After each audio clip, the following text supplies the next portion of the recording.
All right. Okay, I'm recording. Welcome to the Cougarland podcast with Scott Lewis, who I played football with in Vicenza. And, it's fun to find out where everybody ended up. And you're in Indiana, right? That's correct. That's correct. And I before, am, go ahead. well, I'm in Georgetown, Indiana. So I actually live about 15, 20 minutes from Louisville, Kentucky, because I work in Louisville. Okay, well, there's two people there. I realized after talking to you the other day.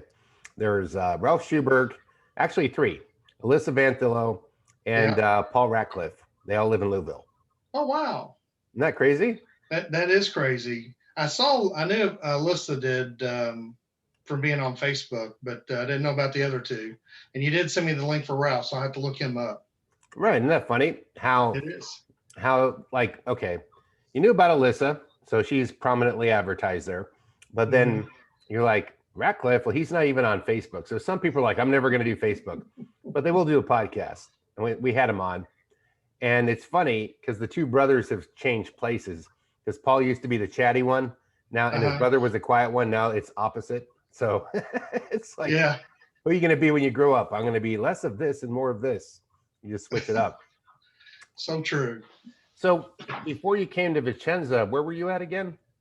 So Dad was stationed in Fort Ben Harrison up in Indianapolis, Okay. which I had family in Indy, and obviously I have family here. That's what brought us back here. But we were all over. Lived in Virginia, lived in Texas, Okinawa, Japan, Wow. then Fort Harrison, then Vicenza. That's a wild, I made this analogy the other day. It's almost like being a child actor. You know how they work on the set, they never really get integrated with their high school, and then they move. They're like, okay, we're filming over in Ohio. You're going to go to an Ohio school, or you're going to have a tutor, and it's always changing. And Right, right. part of you goes, man, I wish I would have just had one school. But I think it's one of the five or three or four, and it depends how many you went to, ends up being the school that you go, that's my school, right? Absolutely. It, Well, it's weird because when I talk with people here, because I went here my senior year, half my junior year and my senior year, so I have friends here that I graduated with. But a lot of times when I went to high school, I was in Vicenza, Italy, and I get that weird look like, what? Dad was in the military. right. But I like identifying with Vicenza, obviously. It's like a tall tale, though. When you come back to States, like your friends probably didn't believe the stuff you did. Yeah, we're over in Sicily playing football, man. We flew there in an airplane. Right, Like, right. right? You know, They look at you like you're cross-eyed, like, no, that doesn't happen. Oh yeah, it did. It was a good time too. it's like the new kid that comes with tall tales. Yeah, man. Back where I lived, we used to jump over the school bus with motorcycles. Hey, yeah, well, I don't want to hear it. Some Right. kid, some cry wolf kind of kid, right? But that is part of it, right? So Yeah. Italy was probably, the people were very welcoming. Everybody integrated quickly. I've been there the whole time. I've been there since I was 5 till I was 19. So I get to watch people come and go. So on the flip side of changing schools all the time, I was the guy that watched my friends get recycled. Oh, new friends. Oh, they're gone. I got a cycle of Right. friends, right? Right. Right. So much different experience for me. Obviously, I came when I was a freshman, June before my freshman year. I actually came back to the States for a few months my sophomore year, and then came back and then did the first half of my junior year there. So it's kind of odd schedule that I had for the 4 years of high school, if you will. But yeah, definitely different. Well, would you say it's different from this aspect where you lived over there, so you all live in the same community when you go home, right? Right. When you leave high school in the States, you don't live in Villagio. Everybody's house could be 10 miles down the road. You know what I mean? Right. Like Right. you're not necessarily door to door neighbors with everyone you went to high school with, So true. So right? true. So that changes it. I'm just thinking of the benchmarks, like why is this different, right? hmm And you guys didn't all go to a teen club after school, Oh no, there was nothing like that over here right? at all. The big activities here, like we went to the football game or the basketball game, but there was nothing like the teen club or anything like that. Everybody went to Florida for spring break, and they kind of weirded out a little bit. Well, I went to Greece for spring break because that's what we did with the teen Right. club. Right. those types of trips. Same concept, but even my kids have a hard time connecting with that. They don't get it, but someday I'll get them over there. Right. But it's so bizarre when you had this rich life. I mean, so here would be a different thing. And I'm just thinking, like, if I get sent back to the States, what would be different? I look at, okay, here we are. We're back. I'm back in, let's say, a town in, pick a place, Kansas. Mm-hmm. And there's the game, but we're not waiting on post taking the Villagio bus together to get there, right? You know what I mean? Yeah, so we're not true. we're not all, riding our 10 speeds from the back road in Villagio to get Right. the post, put an ID card, because that the post kind of put the social and central hub, of everything, where it's more detached when you come back and everybody Right. just goes everywhere, Mm-hmm. So true. I mean, I went to a little summer school in Kentucky over in Murray. Uh-huh. And I was in there because my mom pulled me out early. So I went there, to catch up on credits. And Mm-hmm. those kids in that school, man, once class was over, boom, I only get to know one of them. I didn't know all of them like I did in Vicenza, right? Right. That's so true. I had a couple of friends that I went to high school with here I really don't even keep up with them, maybe one or two of them. But like in Vicenza, there were so many people. But even, I lived in Villagio, and Conrad Thomas lived across the street. Dennis Smith lived like 2 or 3 buildings down. And then, of course, hung out with Troy Holland. Who can forget that guy? Right. So he was close by to you. I mean, I think they lived in Comisano, but he stayed with us for a while because it took him a while. He actually stayed with our family in Villagio because they had a delay in getting some housing or something like that. I really don't remember all the details. And then we became really good friends. oh yeah, you had a buddy there. You had a built-in Yeah. buddy, right? Yeah, it was great. It's funny how that changes. Like when you're overseas, you appreciate the hell out of your American friend. You want to get, Oh, you know what I mean? Like it meant so much more. And any music that came into the PX, you didn't care. Like I like rock and roll, but all they get this week is Earth, Wind, and Fire. I'm buying it because it's something right. new. You know That's what I what mean? they got. Right. Right.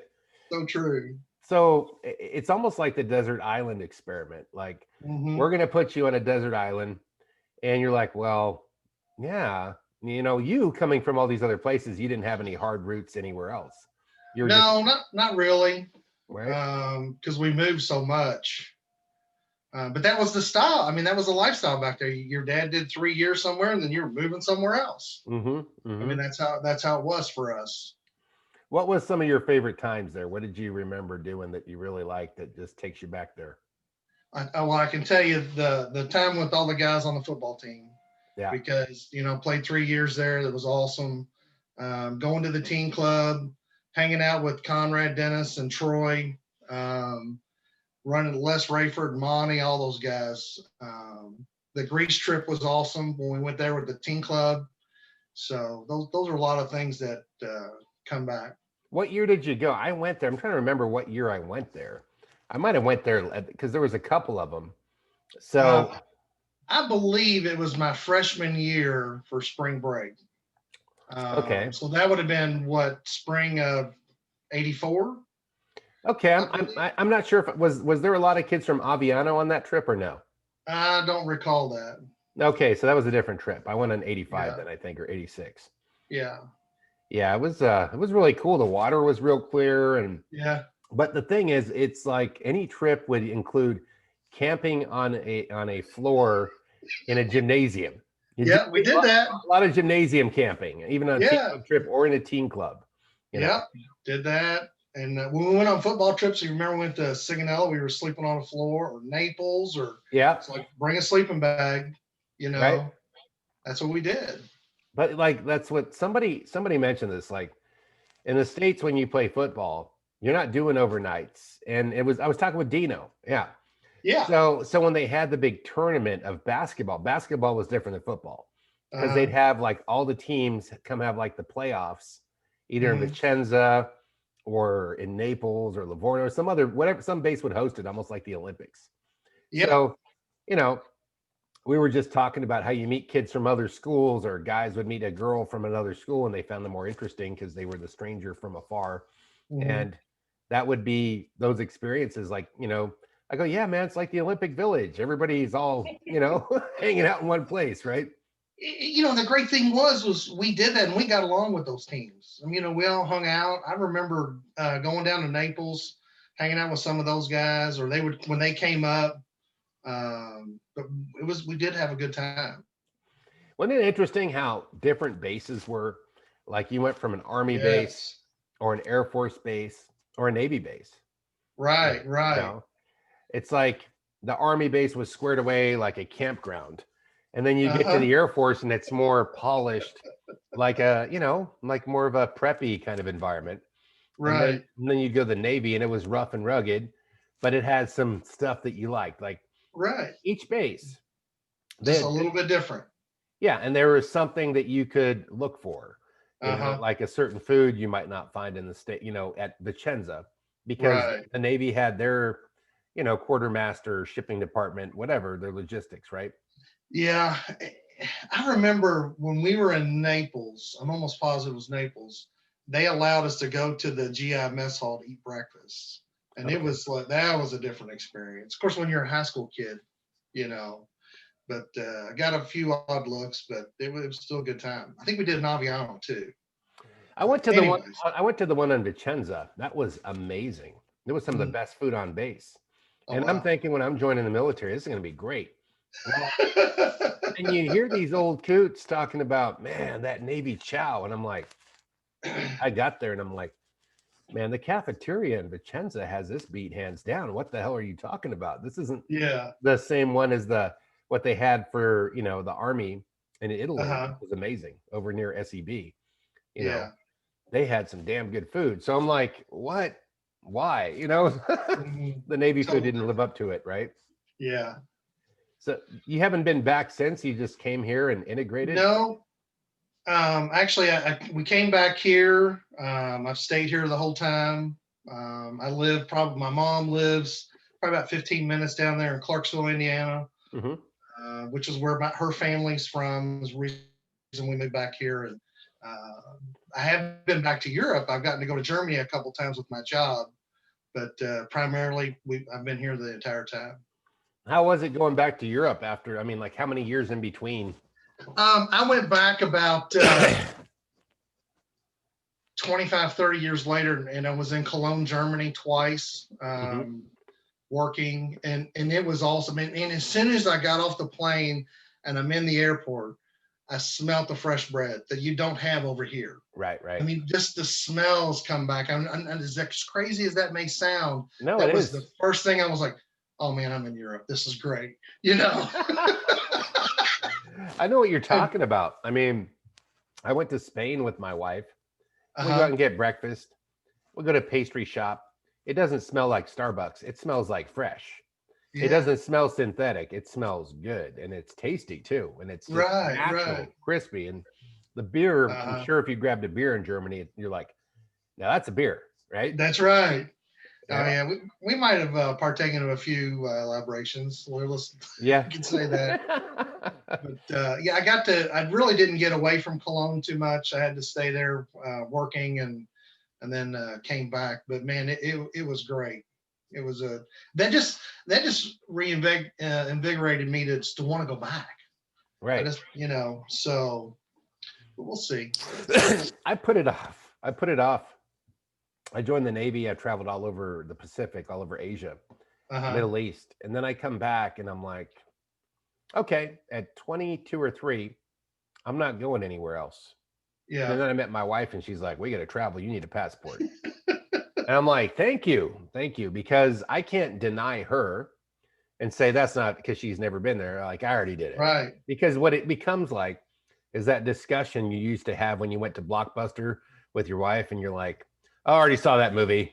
She's picking something and you're like, oh my gosh, I don't want to watch that. And Yeah. it's hilarious. Like maybe it's my salesman background. Oh no, that movie's bad because of this, and that's why this one's good. It's like, but it's like, okay, just yes, just Mhm. go. Right. And I don't know. I found that this is it, but I know that Italy has changed, and I'm sure you've heard it if you Hmm. listen to podcasts. Oh yeah. You know, it's different. It's a lot of refugees. It's a lot of people from other countries struggling to make a dollar, a lot more crime.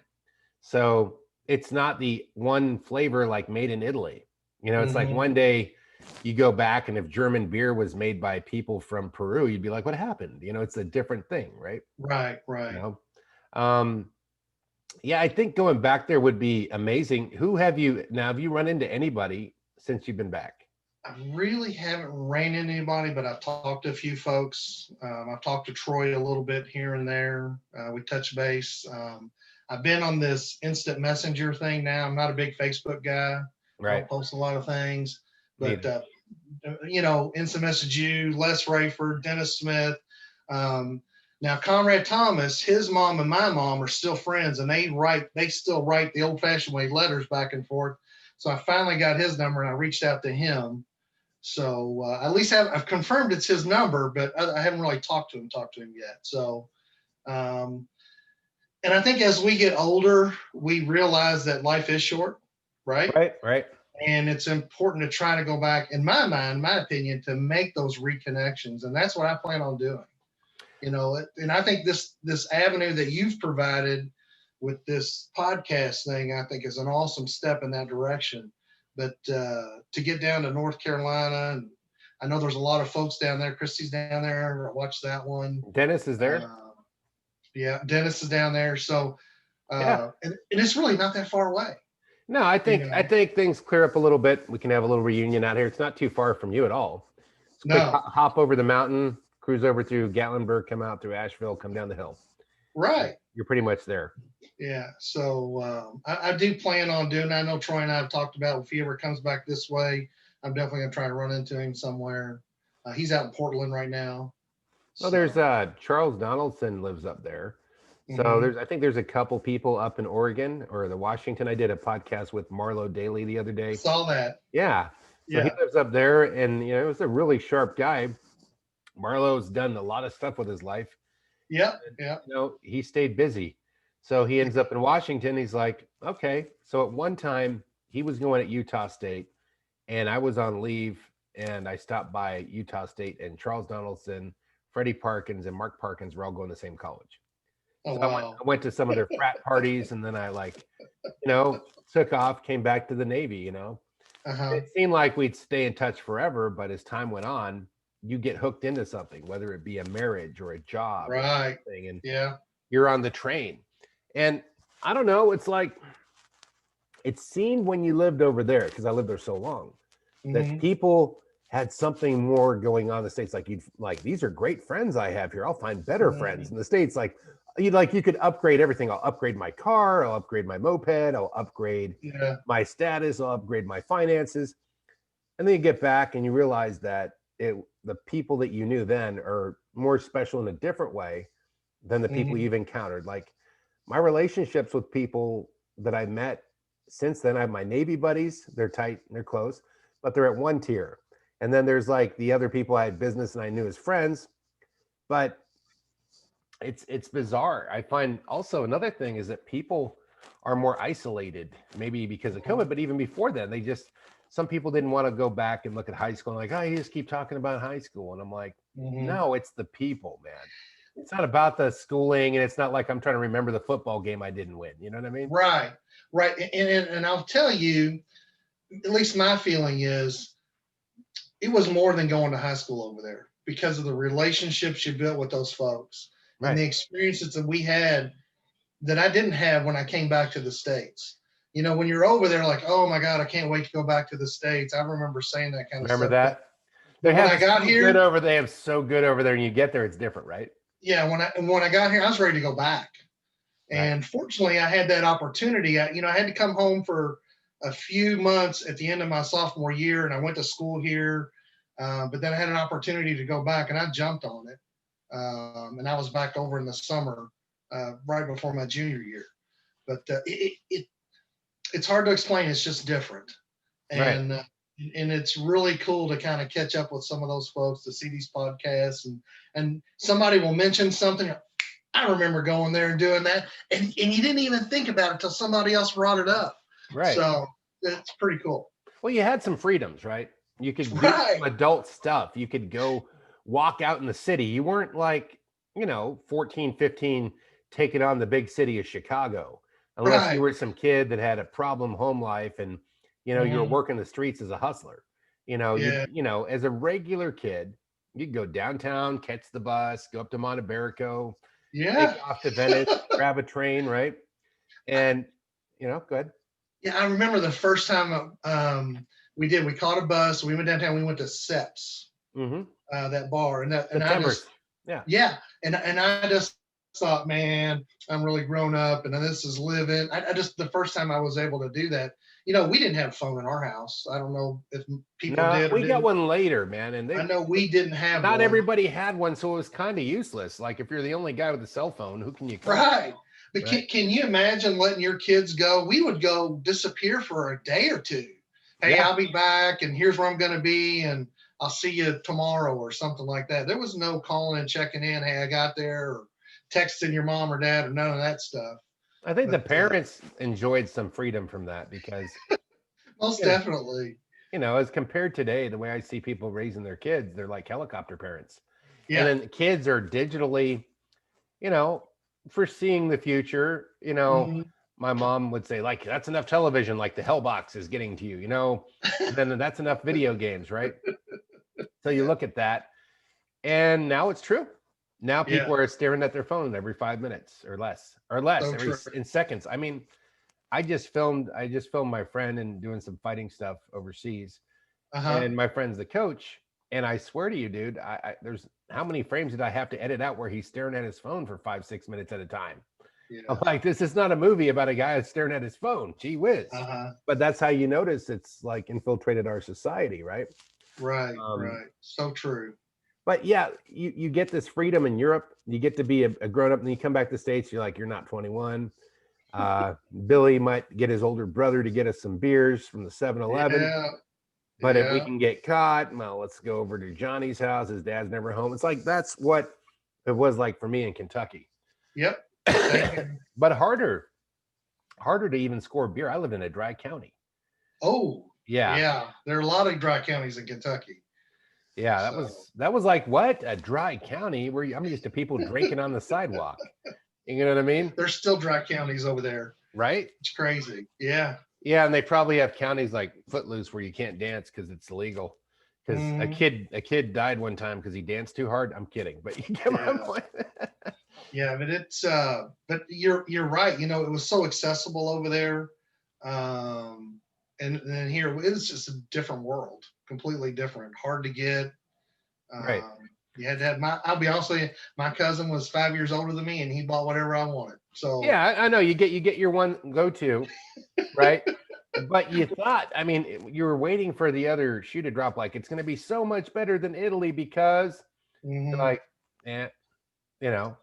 you might have a bigger dating pool because your school might be better, but Hmm. then you might have more competition, Hmm. and you That's might right. not be integrated in the in crowd because you weren't there for 10 years, right? And that is so true Am I because when right? I came back here, you're talking to people who have been since kindergarten. They've been together, grown up together since kindergarten, and you're coming in as a sophomore, junior, whatever, and you're the outsider, and Right? you're just trying to fit in somewhere. Um, Unlike in Vicenza, so many people, like you said, there was turnover. So there was always a new kid coming in or somebody leaving because that was the lifestyle over there. Well, nobody So was a so lot of different. exclusive where we pushed somebody out that I can Right. recall. I mean, unless Yeah. I interview someone who felt that way, and I hope that didn't happen. But Mhm. I don't recall that as a thing where No. somebody would get put in the let's not talk to this person zone. And they'd find a group of friends, if not one place, another. You know, Right. Right. so you could find your thing, but you didn't become all of one thing. I mean, Hmm. you didn't hold a certain political position in the school because you weren't campaigning for 12 years in the same town, same city. Right. I mean, it was turning Yeah. over. You might have a month or two of glory, you might have a cool prom, you might have a great game Hmm. and a homecoming, and then, like what on to the next. But Hmm. there would be ebb and flows. School shut down. Okay, what's going on? You're living in Villagio. Who's having a Christmas party? Who's having a barbecue? Come over to my house. Let's see what Yeah. Johnny got. Let's see Come what on Johnny and over. see what they got for Christmas. Yeah. Cool, you get that movie I wanted to see. My dad didn't buy it. Cool, let's watch the Mhm. movie. You know, Yeah. you get to travel all over Italy pretty much, right? We did, and I did a lot with the sports, playing the football. It's the only sport I really played. I tried to wrestle a little bit, but then I had to move, so lost out on that. Um, my parents really didn't go very far. We went to like Yaslo, which you Yeah. didn't go there. We went to Venice one time, but most of my traveling was with the school, or actually Troy's family. We went up to Garmisch, Hmm. Germany, for a few days. That was pretty Skiing? cool. Did you go ski? Uh, no, we didn't ski up there. Uh, true story. Uh, I had never skied before, so Troy and his stepdad Brian were going to take me. We were Montemedoni, I guess Hmm. is what I'll say. Anyways, we were on our way up there, and we were actually involved in a car wreck and could not go skiing. Oh And wow. that was my adventure of skiing over there. I never made it to the slope, but Oh my gosh. anyways, Almost there, right? yeah, it was just a little fender bender, nothing major, but enough to screw up the trip. Well, it's But interesting, like people where they went after. Like Troy joined the Navy. yeah, You know, yeah. I think he got stationed back in Italy at one point in time. You know, Maybe down in Naples. I'm not for sure. I think it I'd was have to ask Naples. him. It was Yeah, Naples. yeah. But to see now he's in Oregon. You're like, huh? Uh-huh. You never know. It's like a roulette wheel. Like, what place do you land on? You know? Right, right. So, it's kind of crazy. I can retire in about 3 years, a little over 3 years. And what am I going to do after that? Where am I going to go? And, what are we going to do? Well, I'd that's like to go spend a month in Europe, right out of the gate. right. So, You got to mix it up. I advise Spain because Spain uh, is still Spain. Italy's changed a bit. yeah. Spain was so inexpensive that Hmm. your money goes so far that you feel like a millionaire. I stayed at a 5-star resort towards the end of summer in Portugal or Spain. I think it was Portugal. The most beautiful beaches. And we're Uh-huh. there, and this Russian couple asked us to take their picture. My wife's Russian, so we're taking their picture. And they go, "Where you're from?" And we're like, "California." They go, "What are you doing here?" And California is beautiful, but this Uh-huh. part of Spain was spectacular. I'm like, "Oh, you're still buying that. You're still buying the advertising. You're still buying what's on television because they're not making movies about it, so it doesn't have as much status, right?" I mean, I will tell Yeah. you, California is beautiful. Lived there for a long time, but Uh-huh. with today's climate and people, the infighting, and all this different stuff, the cost of living, say la vie for now. You know what I Yeah. mean? I, Yeah. I really, I really maxed it out, and I don't have any, relatives from there, so Hmm. it was just like I sat there for 12 years or 13 years going, where am I going to live? I don't want to move back to my hometown. And I would Hmm. just see people from different schools and watch movies. And hey, Hmm. they weren't making movies about, Indiana and Kansas, unless the Hoosiers made Hoosiers. No. Okay. If you want to play Yeah. basketball, maybe go to Indiana. But, it's like most of the movies were focused on California. So talk about that, like marketing. Mhm. And if that's your intel, that's your version of Google, a bunch of movies, Fast Times at Ridgemont High and Oh, all number that stuff. one. Number one, right? That's right. You know, I remember we memorized every line because you had a VCR. right, We really didn't have TV over there. right. But we memorized like every line of that movie, just being dumb, young and dumb.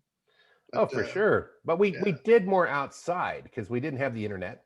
We didn't have right. cell phones. Yeah, we didn't have that. What would you We were usually do? always You guys go hang out in Villagio, play some ball, or hang well. around? We'd hang out at each other's houses. We go to the teen club a lot. Seems to me we went there quite often, and really just kind of hang around Villagio. You Right. know, at one of the bus stops. I know it's crazy as that. We're just hanging out at the bus stop. Well, Just you see who's passing through, man. You that's see right, what's happening, right? right. So And the bus stop, it's like that picture that you see flashed on Facebook sometimes where all the BMX bikes are stacked on each other in front of someone's house. That's how your friends where they're at. So I could see the bus stop yeah, like a yeah, communication center. It's like going to the mhm, mall. yeah, Right. absolutely. But yeah, we did a lot of fun things. We go to the Commissano Market because Troy lived out that way, and I would stay out there and we do that. Of course, my parents loved going to there I think it was on Sundays. Yeah. But That was a yeah, great market out there. hmm And What else was out there? Oh yeah, the Chulas were out there. So we'd see the, Mr. and Mrs. Chula. Yeah. My dad being a teacher, it's like, oh yeah, I'll visit our friends, and they had attack geese. Like, they'd Oh come gosh. guard geese. I'm like, really? And we'd maybe pick up a Smokey and the Bandit or something and take it home, because some people got movies before you. It was all a give and take, because you're waiting for a movie on post, Right. and it was a year or two behind. And it would only come for like 2 or 3 days, right? And then it would be gone. Then there'd be something else that was there. And I have a lot of memories of that because that's where the bus stop was. The right. theater, right there on the side for the Villagio bus. And then in the front, you'd sit on the front, see who's going to movies, or that's another stoop. You know what I mean? Yeah. That was a hang. So you'd see them on the posters, like this is what's coming up. And I distinctly remember, those doors you push and they flew back. They're kind of like heavy, doors that you walk to go in there. And the popcorn and stuff on the right, and the little vending machine, and the 2 bathrooms. I remember that. Right. There was one theater. Now, I talk about this in another podcast, but in the 70s, there's no SCB in every place. So guess what? When the Towering Inferno, a movie that would probably put you to sleep in the first 10 minutes, came to Italy, it was the biggest thing in the world. People wrapped around the movie theater, went all the way down to the Officers Club, past the high school. Oh, wow. To get and see this movie, because there's nothing else to do. Yeah. So imagine, I mean, the 70s, it's like your imagination. In the 80s, your imagination was your companion. It kind of picked your future, right? Right. What did you think you were going to do when you came back to the States? Did you have any like goals, or like, not everybody did, not many people did. I'm just curious. Like, I can tell you that when I first came back, I didn't have anything. I just, graduate. I can tell you the day I graduated, my dad told me 3 things. He said, you can join the military, you can live at home with your mom and go to school, which is what I did, or you can move the hell out. I remember that very vividly, and, support yourself. But I really didn't have that. I wanted to be an Indiana State cop or a game warden. Yeah. But I had to wait till I was 21. So I was fortunate. There's an IU regional campus here, local IU Southeast. So I went there and I got my degree. And I started working at UPS at nighttime, and I was going to school during the day, and it just worked out for me. And so 32, coming up on 33 years later, I'm still at UPS, and I got a few more to go. And but I didn't really have like a plan, like this is what I'm going to do, and wasn't going to be a lawyer or an accountant or anything like that. I was just kind of fly by night, if you will, and it worked out for me. Right.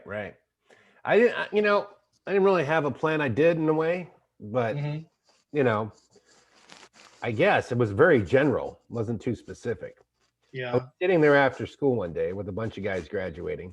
Now, what are you going to do? Well, I'm going to go fly for the Air Force. What are you going to do? I'm going to be a helicopter mechanic. What about you? Well, I'm going to go to college and become an engineer. I'm like, okay. And I didn't even graduate. They go, what about you, Lynn? I go, I'm just going to be rich. That was my answer. Hey. I was for a little while. At least I'd call it rich by my standards, but then it was gone. Yeah.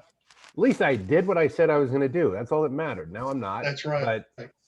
But I visited that foreign land to myself. I mean, when you're a PE teacher's son, I mean, you lived a nice quality life, but you were not wealthy by any means. Right. But you had subsidized housing, so you lived in a very nice house that was paid for by the government. But you're the one that had to go get the groceries for it, and you didn't have a lot of BMW money left over, or Porsche money, or when we took vacations, we camped a lot. We didn't stay at first class hotels everywhere.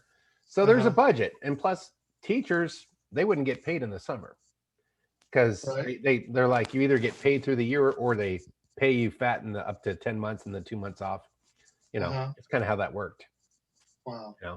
But so that was it, living there in Italy, waiting for the next round, the next thing. And I think my brother and I had 2 different experiences of it, because he played more sports than me. So he has a different love for it. And I get that, Do you have any siblings? Yeah, I have a younger sister. She's 2 years behind me. So she went there. Okay. So Linda is her name. How did she like it? Or how does she remember it? I think she liked it overall. I Mhm. can tell you that, there was a time where we walked different paths in life for Right. many years. We're kind of back close again, which is good. But she always got to, because I was in high school, she wasn't. I got to do all the fun stuff. She had to stay at home, and she Right. resented me for that. I get it. Because she couldn't go because she wasn't in high school yet. Right. But other than that, I think overall she had a good time. Yeah, it's different. If you're only there junior high, there's people that were just there for that have been on the podcast that fifth and sixth grade, there was a cool thing that happened. It's called Class in the Snow. Now, had Uh-huh. you been there in elementary school, I get to do it. I think my brother did, and a lot of people did. Mrs. Martin, who also I think taught Italian, Hmm. she would take the fifth and sixth grade with like Mr. Pellerito and a few people, and they would go up and ski in Monte Bondoni for like a week or two. Oh wow. And they would teach classes. So we get to ski twice a day and take a very limited class, like an hour, Uh-huh. half an hour, not like the Yeah. harder homework back home. So it became a ski trip with your whole class. And you'd either, camp with Italians or you'd camp with, another classmate, Uh-huh. you know, and then That's we'd pretty have, cool. yeah, that was great. So that kind of stuff, like class in the snow, you went skiing in the Alps. Well, yeah, another Mhm. tall tale to be given to somebody else. What did you miss about the States, if anything, when you were there that you thought you missed? Um, well, there was no fast food over there because when I left the Burger King, I think there's a Burger King on base now. Yeah, it came just after you left. Sorry. So there was no fast food, and I remember when I went with Troy's family and we went to Garland, it was a big deal to go to McDonald's because we hadn't had McDonald's in years. But of course, now you come back and there's fast food You don't everywhere. want And to drive down the street. You're like, I know what's in yeah, it now. Right? that was probably one of the big things that I remember.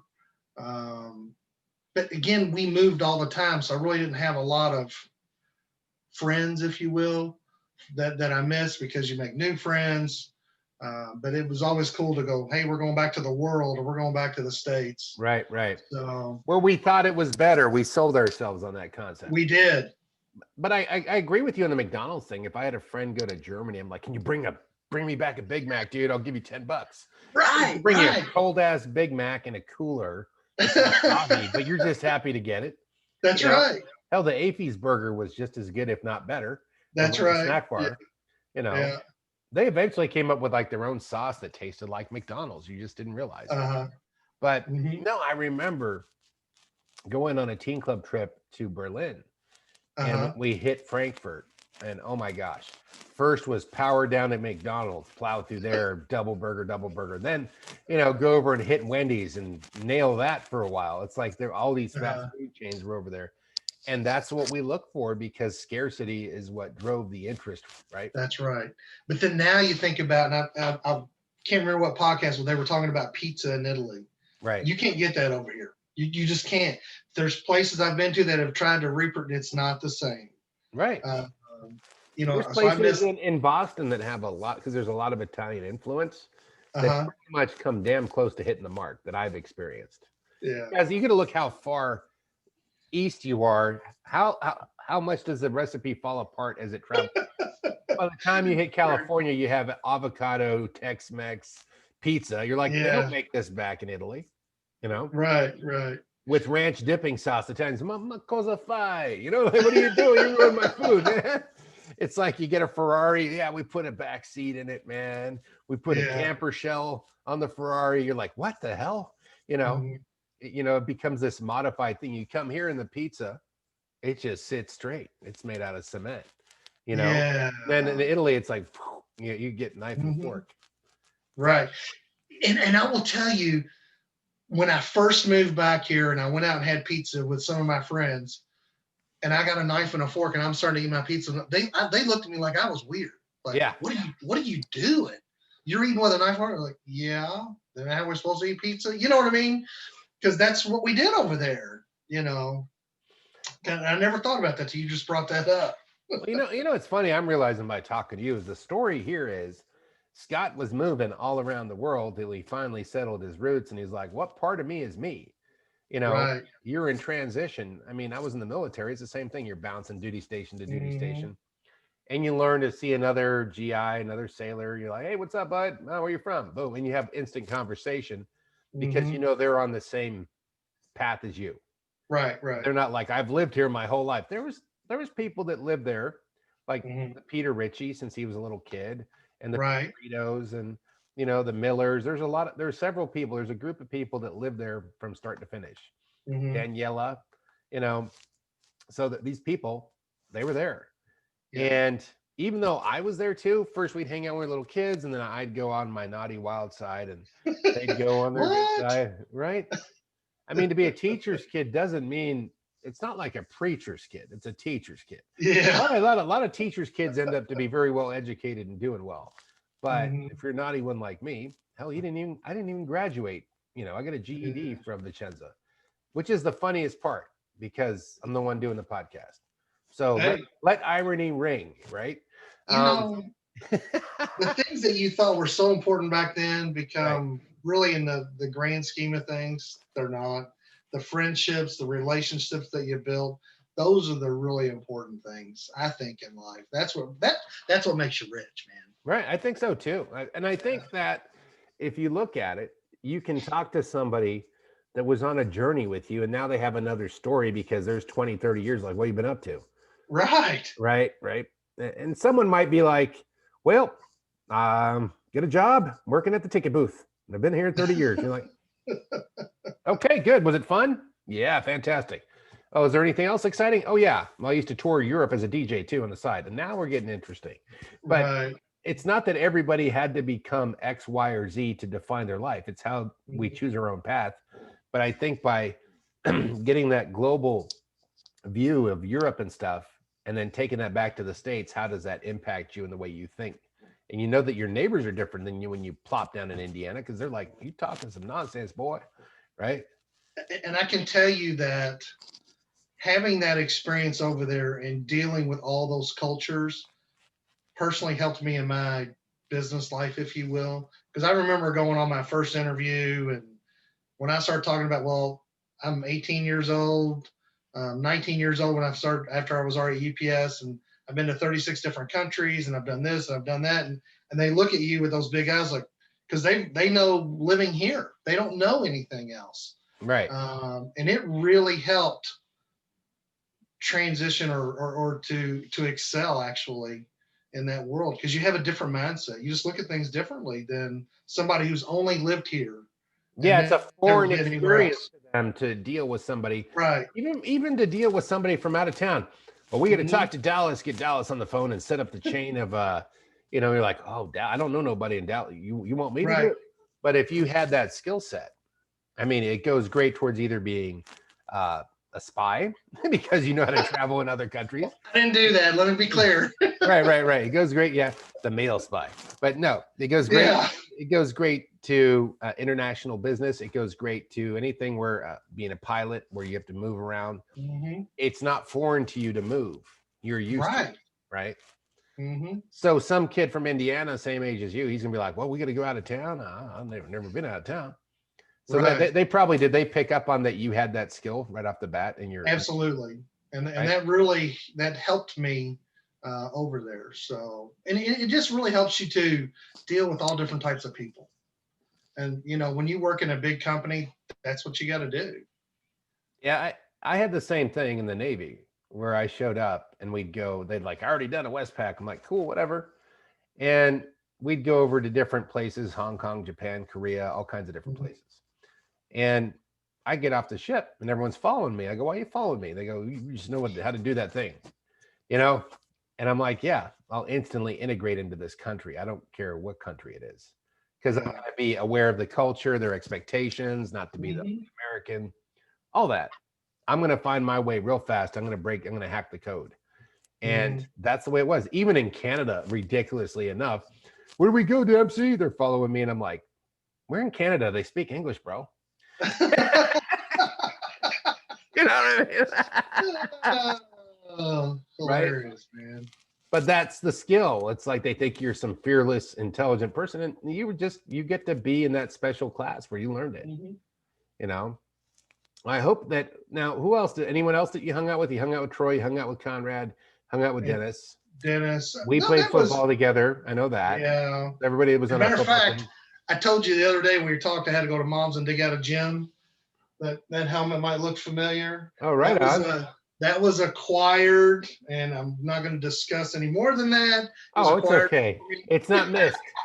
It's not missed, but it's your helmet from Vicenza. Yeah, yeah. I actually got to bring that back, so that was pretty cool. And I went over to Mom's, and it was really cool just to kind of see some old things like that and pull that out. Like, oh my God, I got it. But So you anyways, feel the podcast is like motivated you to want to go back to Europe even more to re-engage with yes. that? Number one, without a doubt, as well as to re-engage some relationships that we had with folks over there, Right. people that I haven't talked to or heard from. And you listen to podcasts like, oh, I know that voice. You know what I Right. mean? And you haven't heard somebody in 35 years, 30 years, whatever it's been. But I think it's very energizing and motivating to A, build those relationships, but B, I want to go back. I'm ready to go.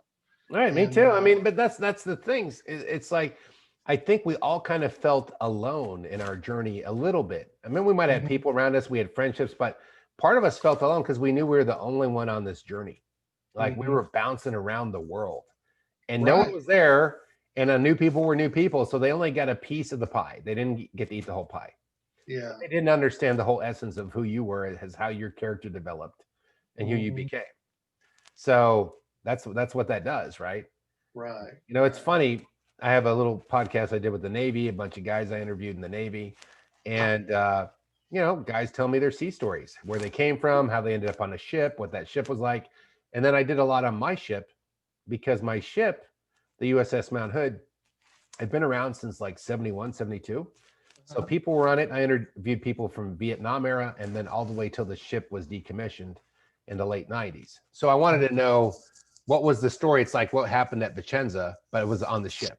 Same concept, because new Yeah. guys every 2-3 years, right? Right. So it was interesting to follow that and see what happened and what was the last day of it like. Now Mhm. Vicenza is different. It's a bigger school. I presume people don't go off base as much. You can watch the one with Johnny, who's now the PE teacher. Johnny Yeah. Kohut. He's now the PE I teacher. saw that you Yeah, mentioned that on a different podcast. Yeah. right. So he's still in Vicenza. He's having a blast, but they have, the red zone. You can't leave Vicenza, or you can't go to Padova, or you can't go to Venice. Like they go by regions and cities and communities, like Right. you're, opening and closing that. It's a damn COVID thing. But I think Right. the only upside is that I have a captive audience for the time being, because I think if life got in the way, I might hook some people and then it's going to fall out and they'll never watch it again. They'll be like, yeah, we got a Billy's soccer game and Jenny's, prom. And then me and my wife were going to the stamp collecting club. And I'm like, what happened? Yeah. Well, I tell you, it's funny you say how it's kind of gotten bigger there. I've looked at a Google Earth picture of the North 40. Yeah. Now I remember that was a big field and there was nothing 40 in the acres, middle. the North 40 acres. Right. And now, if I looked at correctly, it's full of buildings. It's gentrified. No, I'm kidding. Yeah. It has really really grown, I guess, in that aspect. And then I've seen some posts or whatever where people are talking about, like, I think the schools actually moved to Villagio, or at least the elementary school did, and Right. that kind of stuff. So not for sure if the high school did or didn't, if it's still on base or if it's moving or moved. How big was your graduating class in Indiana? Now I went to a small school, so there was 116 people in my graduating class. However, I'm surrounded by really big schools. Like I live 15 minutes from my old school to where I live now, and like my kids had like 400 kids in their graduating class. Wow. So we only had 1/10 the graduating class that they would have. Yeah. Right. Really, really small school. But going back to that small school thing, remember we go on those field trips and the whole school would go. Right. And how exciting was that? And of course, when I was a kid, I really didn't appreciate that kind of stuff. Oh, we're going to some villa and we're going to look at a fresco. And Yeah, blah, you're blah, like, but blah. like I expressed this earlier, like we're gonna go look at old stuff that old people like. Now we're older, we're like, oh, Yeah. I like it, but I'm Yeah. not gonna I like didn't it. I'm know not you'll gonna see acquire that. the taste for broccoli till I'm like 30. That's what it is, But when I came back, I was like, yeah, the whole school goes on field trips. Do we not do that kind of stuff here? Like, no, we don't do anything like that. right? The school system's just different back in the States. Did any of the podcasts trigger thoughts in your mind or make you like have like any specific ones you watch? You're like, oh yeah. I remember that. Yeah, I remember a couple of them. I really just thought about the sports trip. You were talking about it was down in Rome where somebody rolled a bottle off the top of the bus. Yeah. You Oh know, and it yeah. hit You and were hit on that that one. car. You were on Yeah, that one. Yeah, with yeah, I Dino. was in the back when that happened. And I remember I was like, I was there, and I remember that trip, and then it just made me start thinking about all the fun times we had when we went on those trips and hanging out, and Well, you Coley, know, I like to party. My dad's up in the front. He doesn't know what's going on. We brought coolers of beer on the bus, but we had the oh sandwiches on top. And then we're yeah, all in the back and then somebody throws a bottle out the window, which might have been full of pee or not because the bus wouldn't pull yeah, over. probably. And I think it hit this guy who's having a cigarette and it Yep. sprayed on him. I think put out the cigarette. Yeah. And then we're like, nothing happened. The guy didn't jump out. I'm going to take on that bus. But a minute later, boom! Like we heard, like I get out of the car and shot a gun at the bus, Yeah. But it was actually the bottle getting caught under the tire. Yeah. That was funny. Yeah. And I remember the bus driver was like yelling, but they didn't stop. They just kept on going. Right.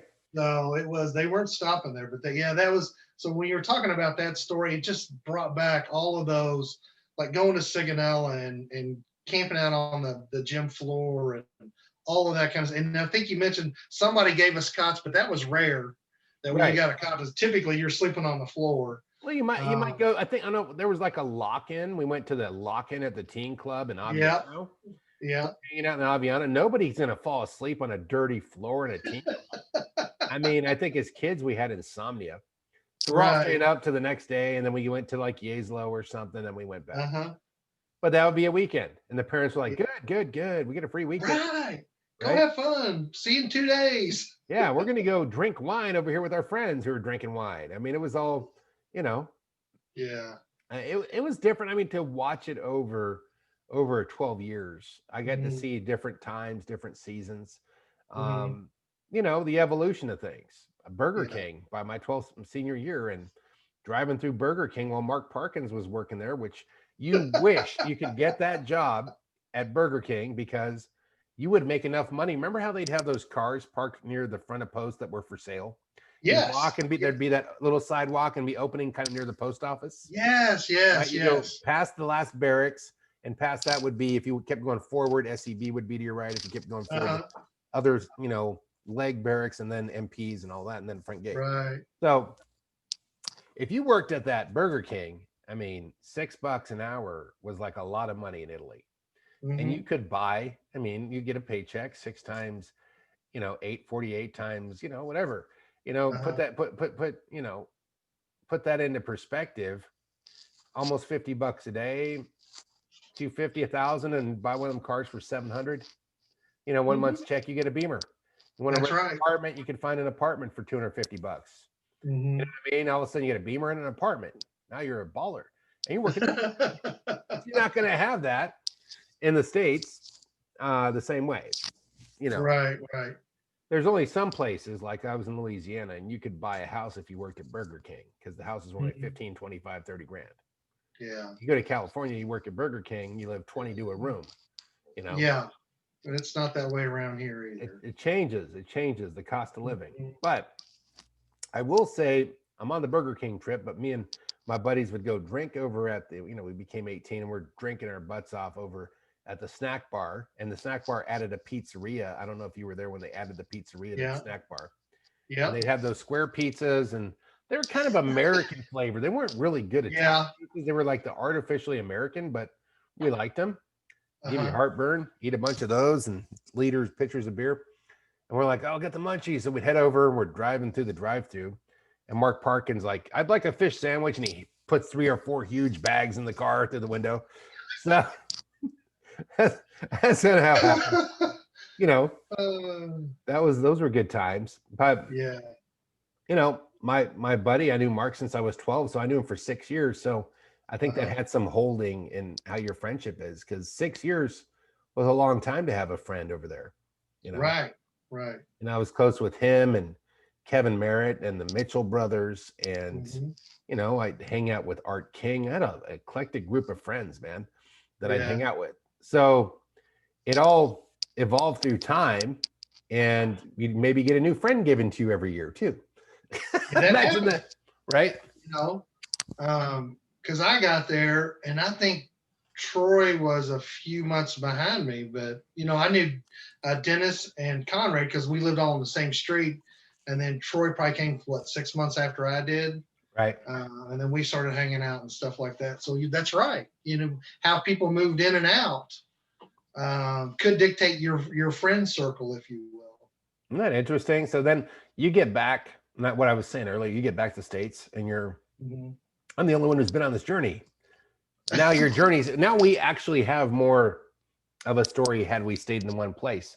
You might live next to your neighbor and never talk to him for 25 years. True. Right. That's true.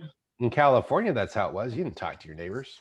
Wave neighbors. We call them wave neighbors. You wave at them as you're pulling your driveway into your garage. You know. Yeah, that's how it works. I think that's. Go ahead. Fortunately, here, I mean, I do have some neighbors I talk with, but just a couple. Right. Some of them, the guy on this side I don't ever talk to. This guy I talk to all the time. You know, that kind of stuff. But yeah, we have a lot of wave neighbors. So how does your family feel about going to Italy? Well, they're really excited. You know, I'm with someone now in a committed relationship, and she just wants to go to Europe, and I'm all for that. Would love to do that. So they're definitely on board, or she's definitely on board. That's really, to me, that's all that counts. My kids are grown. You sure you didn't use that as bait to get her to go out with you? Might have helped a little bit, but you know. I like to go to Europe. Oh, you're fancy. I'm going to go with you. Yeah. So, you know, because what I would like to do, you know, I can retire, and the year I can retire is in July. I want to go over and go to the Christmas markets. Because I remember my parents taking us to the Christmas markets as a kid. And at the time I was like, oh my God, we got to go. But now I want to go back and really experience those things in Italy as well as up in Germany. Germany, they had Christmas down, and they had a lot of specialty treats like marzipan and certain cookies and certain chocolates that they would make. Now, they were the craftsmen of the great sweets.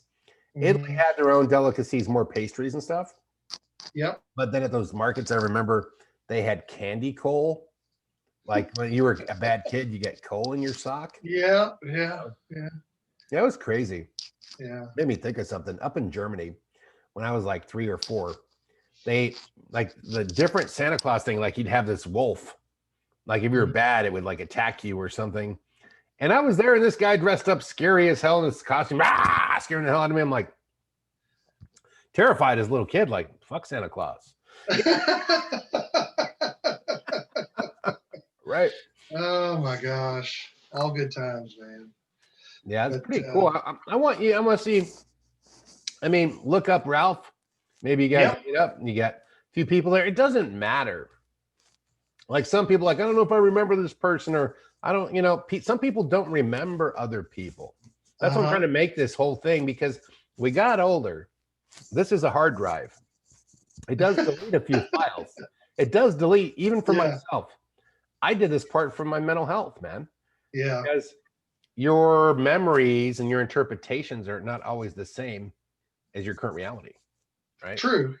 And the other thing too is, I've listened to, not all of them, but I've listened to several of the podcasts, and, like Dave Dinges, when he did his, and I listened to his, and he would say something like, oh man, I remember that. And I haven't thought about it for all those years. And you've brought up things, and, like the bus trip with the bottle. I hadn't thought about that until you brought it. And then it was like, I remember that trip, and I remember being on the bus, and I was in the back on the left-hand side, that kind of stuff. Right. And I do think it's good because it does trigger so many.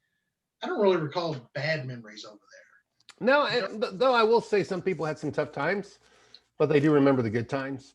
Yeah. You know, and I do have empathy for anyone who did. I'm not here to put anybody down or come back and revisit some incident where somebody might have been popping off to me and I didn't know that they were having trouble at home. You know what I mean? That's what I learned through this. I learned through this. I do it as a mature person compared to the wild kid I would have been. Oh yeah, you know, that would have been different, right? So it changes the dynamic of it all. Yeah. It's interesting to see where people are. Some people are more open to communicate. Some people are reclusive and I don't want to remember that. And I'm like, do you know why you don't want to remember that? Yeah. You don't. Your reason probably isn't that good. It might be some child thought that you had when you were young. You had your feelings hurt and it's cemented over 20, 30 years. And you think it's some colossal mountain, but it's really a molehill, you know? And it's crazy. I'm just talking from psychological perspective. Yeah. You know, but this has gotten me to think more about some of the things that we did over there. I remember, I think it was Dennis, Conrad, myself, and Troy. There was a bar behind Villagio, and I don't remember the name of it. But I remember there was a farmer back there, and you could buy a bottle of Spumante or you could buy a bottle of Lambrusco for $1. And that was pretty cheap. All he asked was you bring the bottle back, you know. Right. And so we would refill. Yeah, he just bring the bottle back, okay. And we would go back there and we would get that and have some good times. So you made me think of another funny one. It wasn't being all about being drunk over there, nothing like that, but it was just fun to go do those things with your friends. Well, come on, you don't have TV to watch, you don't have anything else. You're looking for a little mischief. What else keeps it like? This cornfield running through it is more interesting when I have a little wine buzz going on with my buddies. Let's see if we can hide from the police. It was like an advanced version of hide and seek. You know, I mean, those were the things that we did not get caught by the parents. It was a challenge. We lived to that, right? We didn't all grow up to be bank robbers and bad guys. You know what I mean? No. So, but you look at it. There was another thing. Some people used to have spumante delivered to their house.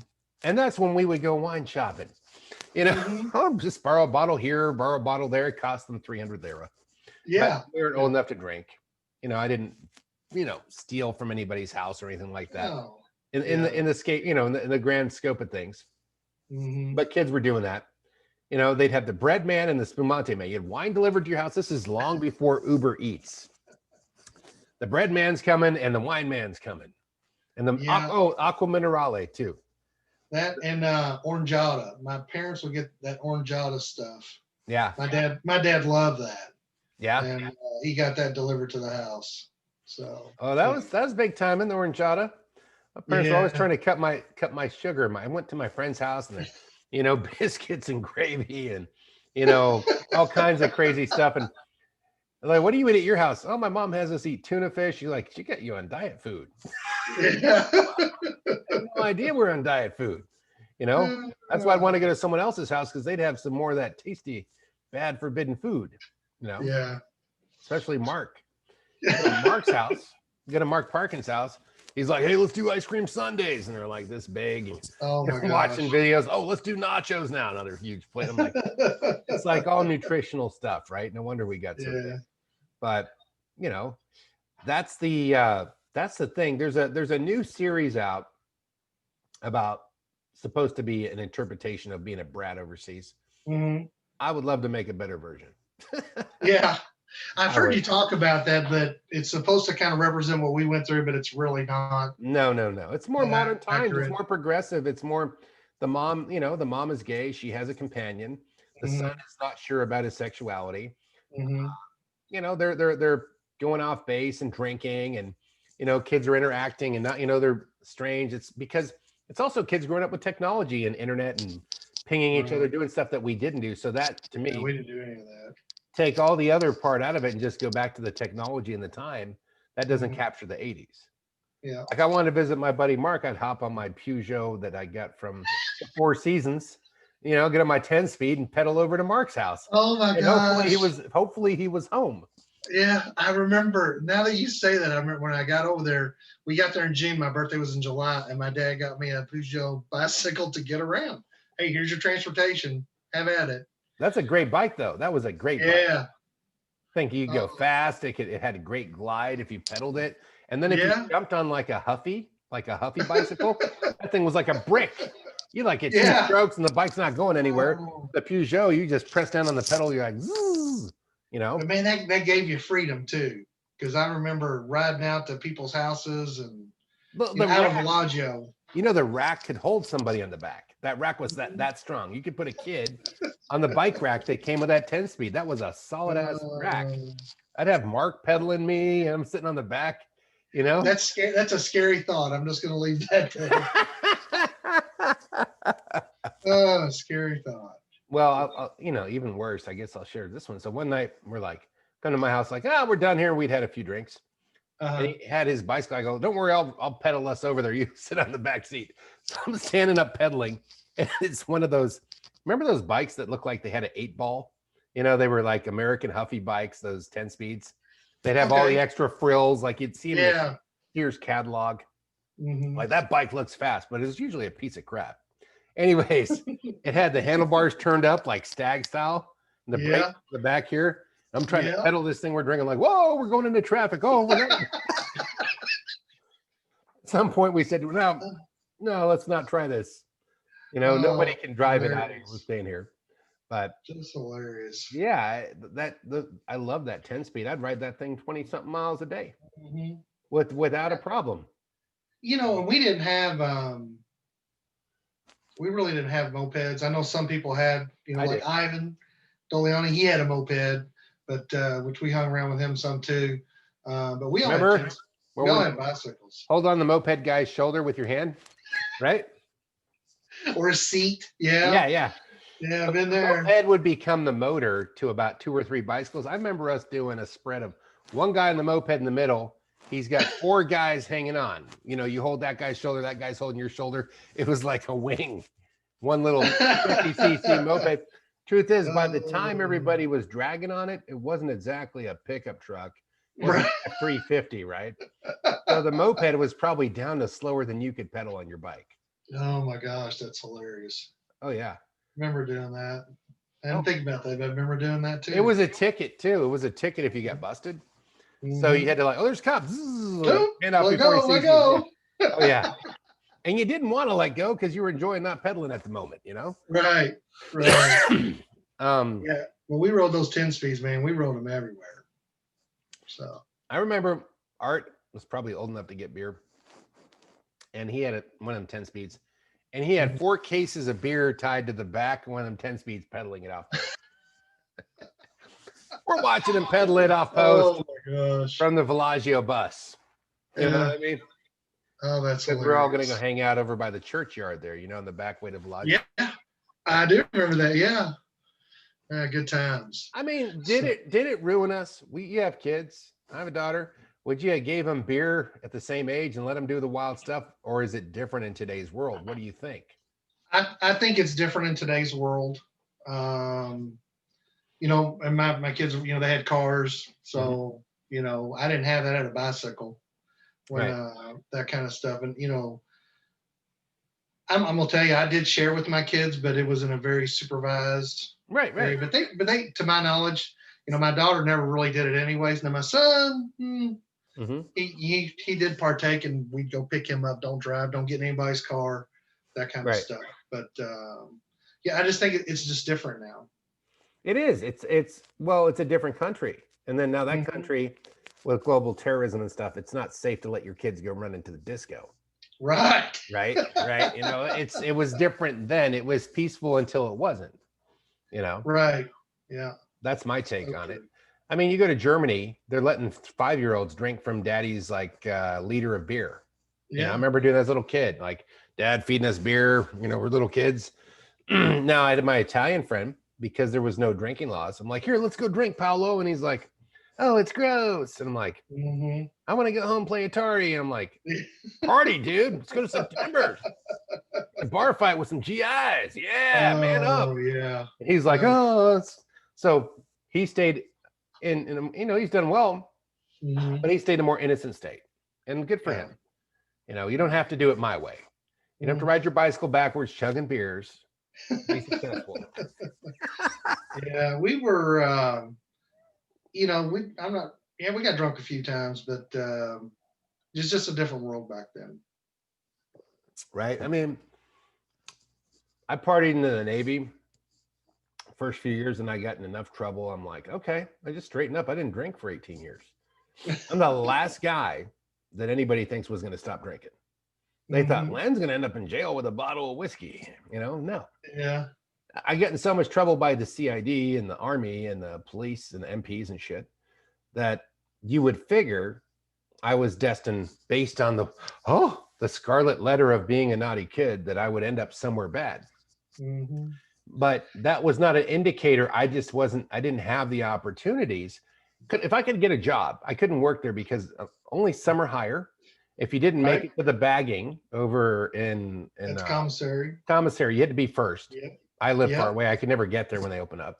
Yeah. It's too far away, unless I want to wake up at 6, 5, 4 in the morning to beat everyone to the damn commissary. Mm-hmm. So that wasn't logical. And then you need money to get there quickly, and a lot of variables, right? Because I live further away. So I look at it all. If I live in the States, I could have had a paper route, could have bought myself a car, could have worked at the 7-Eleven, the Dixie Mart, whatever. Right. I could have worked. I was wanting to work, but I couldn't because I wasn't an Italian citizen.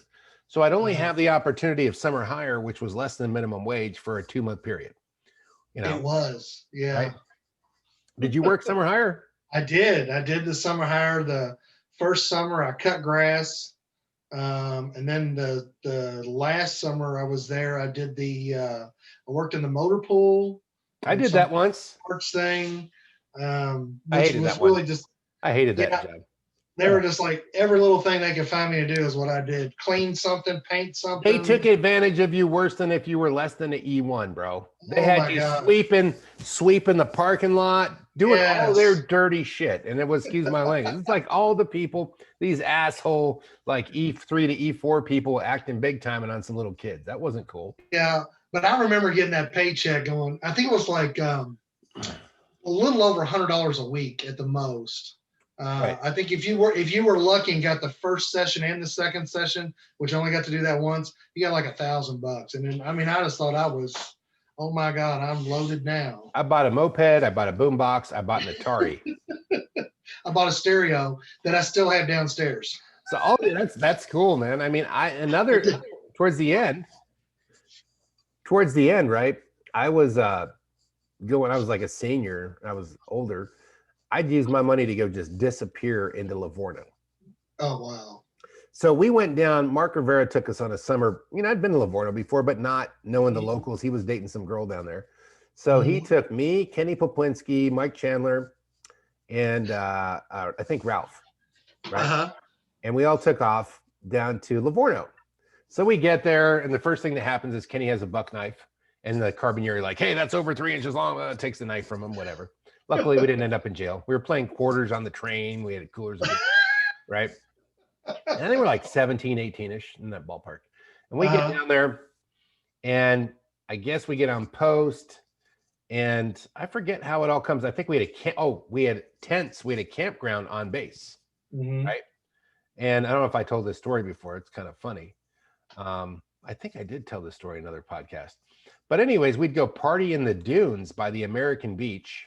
With all the kids from there, and then we'd have we'd play quarters to see who could drink the most and drink the other guy under the table, and we we were smoking these poor Livorno kids because we were just rowdier. Playing quarters with Jose Cuervo at the open air, oh my god, facing the ocean, the open air square there, right? I don't know if it's a square because it was more of a horseshoe, but it was a blast. And then we would have to walk back. And there was this long road where they had the ammo depot and stuff. It was like all gated from Livorno, the beach area, American beach area, all the way back to Post, their base, where you'd have a campground. We had a tent. So, we're all hammered. We're all running down there. We'd play this game. if somebody's walking like 10 feet, you used to get a sneak up on them and throw them in the bushes. And it was like this leapfrog game. We were like knocking each other into the bushes and like jumping out at each other and like mugging each other all the way back to the base, man. That was the kind of crazy stuff we would do. There's more, but you know, that was, I remember a guy I became friends with later, and this guy, John Cody, who was a local that lived there. And he was like a total California stoner guy. What's up, dude? You know, and he's like, we're all like, you know, we're all buzzed from drinking and stuff. And we're walking, you know, it's like midnight. We're going to walk it seemed like 10 miles. Maybe it was 3, maybe it was 5. I don't know. I'd have to look.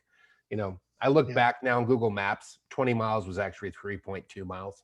Yeah. It was smaller than I thought, you know.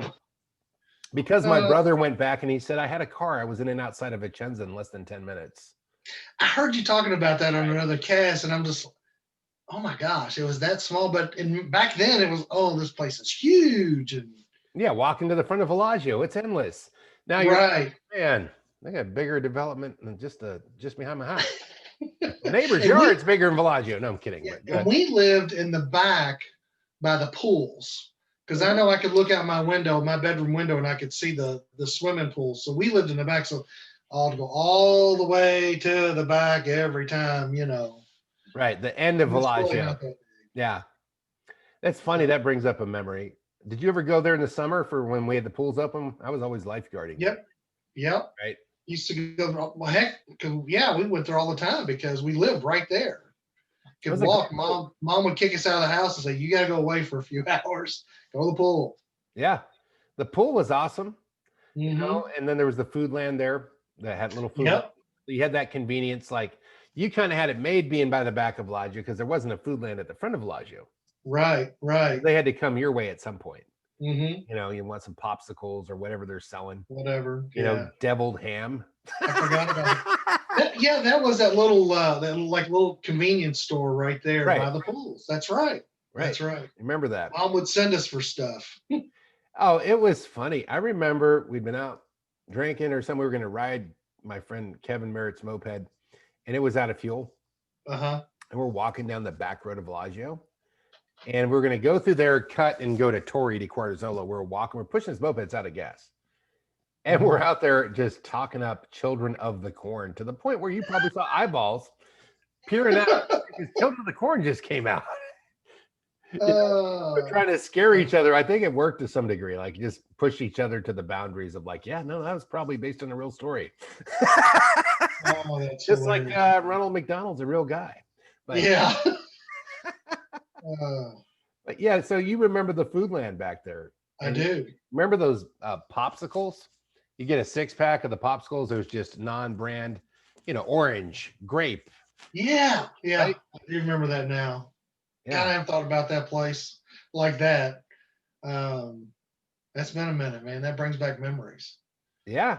Did you do any bowling? I thought you were a bowler for some reason. I did. But again, when they were doing the bowling, because I had to move, I had to come back to the States. I missed out like on the back half of it, but I did start with it.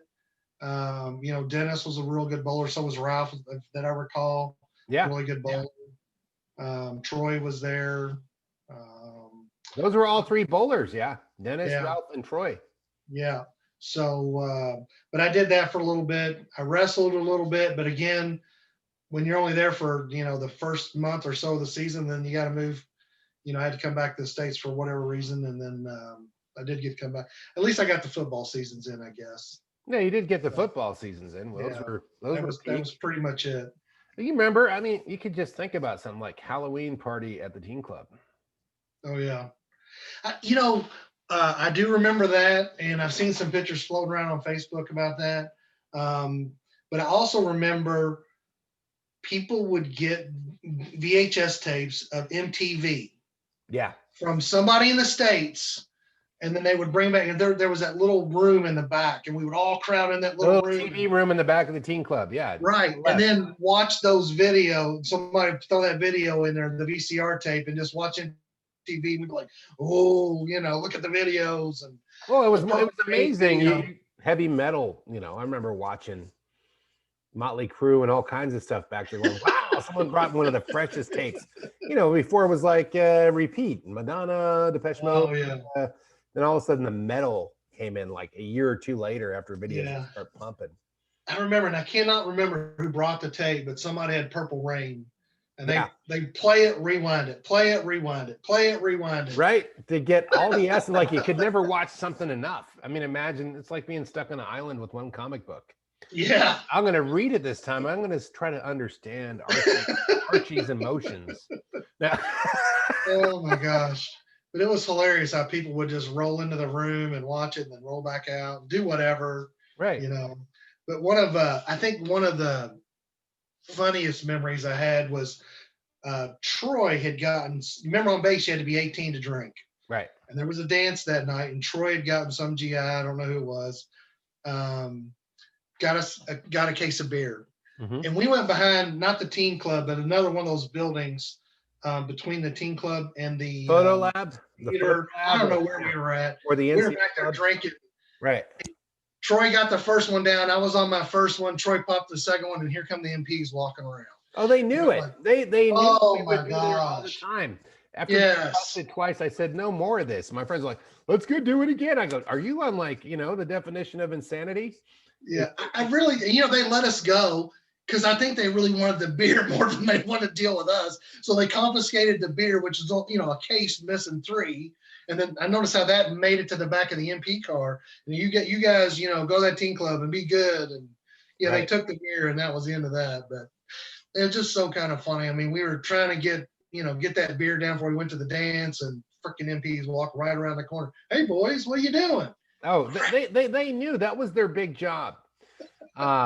This I'll go into my ninja story after this, but I remember being with the boys in the back of the teen club and just bam, shotgun and malt liquor bowl, like trying to get 6 of those down before walking to teen club. That's crazy. You wouldn't even do that as a grown-up, right?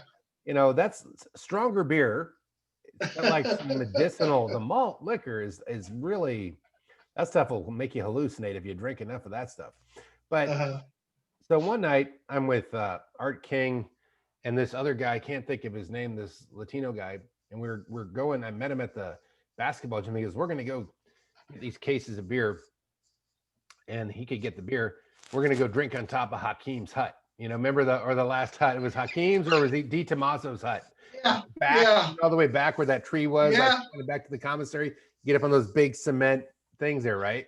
I do remember that now. Yeah. So we're going to climb on the hut, jump off the thing, and just sit up there in the corrugated metal roof, chug beers, and not be seen, right? So we're walking behind the high school, going in. Here's the teen club. Go straight, and there's like Zaborik's office and all the huts. Straight, and then the cafeteria would be the left. Yeah, so walking in there, we get to the back, and we're walking, la-da-da, and boom, these lights come on. It's a Ford Pinto MP car. And it's racing towards us.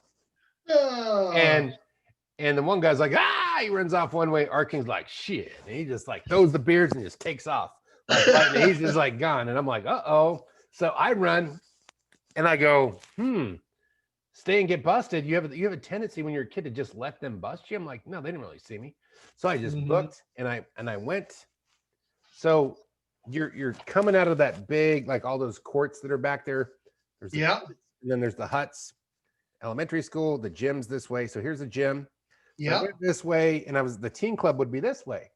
And I go, I can't make it there. I can't make the cut in time. So I ran behind the counselor thing that there's a fence. I would have hopped over it. I would have jumped over the fence that went to the commissary, but I think it was extra high. There's more barbed wire leaning out or something. Yeah. And I go, shoot. So I like, okay, let's go stealth mode. So I was wearing black and I pulled my sleeves in and I, zipped everything up and I just, had no skin showing. And I went into a doorway and I just had a doorway and I'm in it like this, flat against it. And the MP is walking by me. And they're looking for me with lights, and I'm like, army crawling past them, jump Yeah. up, get on the cement thing, and just booked it and got away. And then I went in and I changed my shirt and all this stuff in my dad's car and like came back and I got away that time. And I thought, maybe I should do this more often because I keep, like you said, going to the back of the teen club. You're just waiting to get busted. They're like, and as predictable, the kids will go behind the teen club and drink beer because that's what I would do.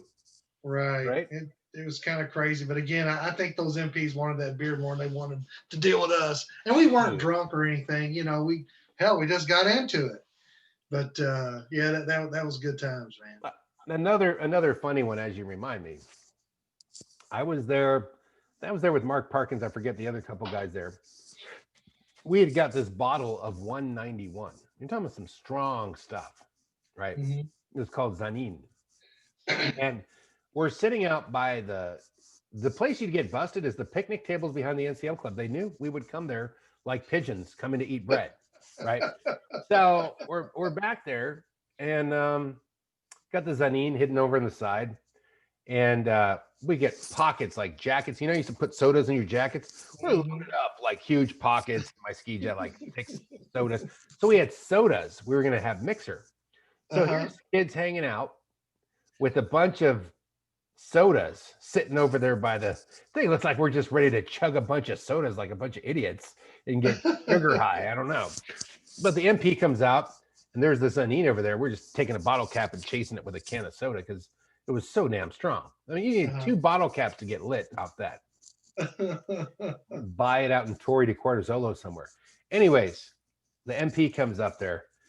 He's like, what are you guys doing there? We're like, nothing. Look, man, sodas, bro, sodas. Just pulling sodas out of our jacket. And he sees the Zanin and he goes, what's that? And we go, water. He goes, fire water. He's like, with your dad or something, let us go. But he took our fire water, damn it. Of course they did. So that was our party for the night, like 8 sodas each. Like, ooh, good time. No, there was other occasions. Vern, we were just screwing with Vern, and me and my buddies were drinking on the roof of the teen club. Nobody knew where we were hiding. We were throwing cans at the MPs when they drove by. But I'll go into that on another podcast to save some stories. Yeah. That's what you do when you run out of, when you don't have MTV to go home to on a regular. Mm-hmm. You look for things to, Oh, we had to stay occupied. Right. To stay occupied, to make a little trouble. Because then it would all come back to like Monday, talking to your friends in the cafeteria or the snack bar about what a crazy weekend you had. Remember that? Oh, yeah. And that's what this is. That's what the podcast is. Absolutely. And again, I think this whole thing is just great. Just bringing people back together. Yeah. Life, you go through some things in life and you realize how short it is, and you just need to cherish those moments. And but what a great time. I mean, I love it. I think it's great. Well, I do this with some MMA stuff, mixed martial arts, but that's a unique audience. To me, the most interesting people I've met were the people I went to school with and traveled with. I've met famous people and movie stars and all these kind of people later, and we were actually living the real thing. Like if somebody wants to mimic a story, it would be after what your life, my life, or everybody else's life was on here. And we went on a huge European vacation, like with Chevy Chase over, Vern was Chevy Chase, Vern from the teen club. Oh my God. Yeah. Were you on that trip to Greece where Vern like misappropriated the money? I didn't go on that trip. No. I heard some folks talking about that, and that was Cindy and Barbara. They're like, Vern, you're full of crap. Yeah. Right. I didn't go on that trip. The only trip I went on was the one for spring break. That one worked out well, as far as I could tell. Money wise, I guess there was no scandal like that. But I didn't go on that other trip because there was you could work at the teen club during the year, and they would save up and go on these big vacations during the summer. I wasn't able to do any of that, but I remember people doing that. They went to, like when I got over there my last summer, I think they went to Spain or something like that, which was pretty cool for them. But they had those opportunities.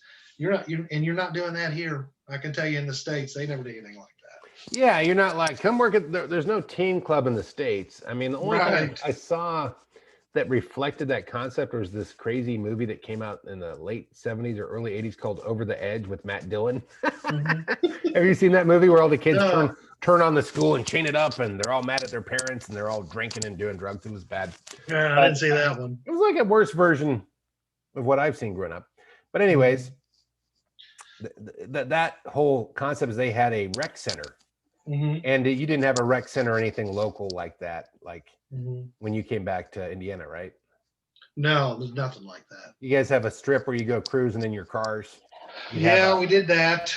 hang out at the Um, mall, hang out at we the would cruise 7-Eleven. around the mall, and then they got tired of that, so they would cone it off so you couldn't cruise around the mall. They didn't like that, but a lot of times you just went over and hung out at somebody's house here. Right. But there was no teen club. That whole concept, and then when they had a school dance, like I remember going to the teen club and having a good time at the dance, if you will. Right. Right. People are like, we're not going to dances. That's stupid, except for prom. All Formal. that. People that Yeah, were not regular teen club dancers would show up at that one. Yeah. yeah. I mean, it was after the homecoming. It was like there was a dance, but that's only for freshmen. And I was a senior. Seniors really don't go to that. We go do this. We have a place here called the Roost that we would go to, drink whatever. Mhm. But It's like that movie with Matthew McConaughey where they're under the moon tower. Party at the moon tower. You know what I yeah, mean? Right? yeah, but Dazed and Confused. That's a great movie that kind of interprets some of that era. But go on. nothing like we had over there. No organization like the organizations that were over there. Right. I mean, we thought you had it made because you had party lines on the phone. We're like 8 of us talking on the phone in the States. Here, put Billy in, put Cindy in. Yeah, it was funny. Yeah, we didn't have a phone over Right. there. Over here we did, but anyways. No, you were happy to get your luxuries. It's like HBO and order pizza from Pizza Hut. Oh, this is amazing. Oh, that was crazy when you come back and you're like, Domino's delivers, they bring it right to your house, Right. So Yeah, that but was the anyway. thing. And then you realize you're getting trained to sit on your ass at home. Instead of go walk to get your groceries. Oh, look, it's Amazon. Beep. You know? Yeah, Oh man. yeah.